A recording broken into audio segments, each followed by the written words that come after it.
Another contender announced her intention to become the next representative of Florida's 5th Congressional District. This comes just days after a Leon County judge made a ruling on the way district lines are drawn. In July, the Supreme Court threw out the current congressional district, saying they violated voter-approved fair district standards. The House and Senate failed to agree on a new map during a special session in August, so a circuit judge has made a recommendation to the Supreme Court.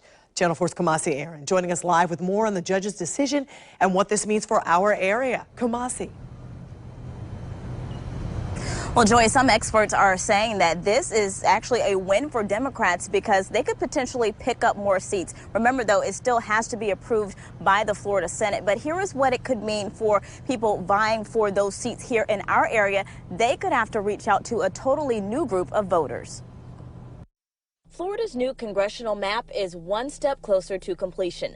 A Leon County judge tasked with making a recommendation to the Florida Supreme Court decided not to change 19 of the 27 districts included in a base map drawn by legislative aides.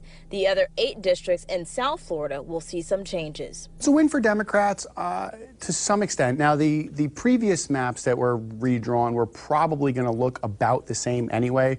There's a couple of districts that are different than, say, the Florida House maps and the Florida Senate maps. Districts in our area were not impacted by this latest ruling, but have been changed drastically since this process started.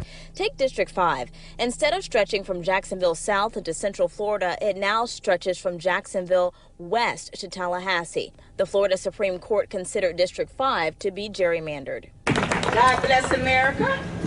Congresswoman Kareem Brown has represented voters in that district for decades, and at this event in Jacksonville said she wasn't surprised by the latest ruling. Brown believes some groups want to disenfranchise African American voters. I mean, it is very clear. They knew when they drew the district, drawing it through that north configuration, that with 18 prisons and that it would not produce an African American. I am standing here with we the people to announce my intent to run for Congress of the United States of America, representing the people of the 5th Congressional District. It's a risk LaShonda L.J. Holloway is willing to take. She announced her candidacy for Florida's 5th Congressional District and says this latest congressional map ruling won't change her campaign strategy. How I'm approaching that is the same way I approached it before Judge Lewis made a decision on Friday. It is for the people, about the people. It is not about lines. It is about people. I want to put people over politics and over partisanship. And keep in mind, this is just the congressional maps. The Senate maps still have to be drawn. Reporting live, Kumasi Aaron, Channel 4, the local station.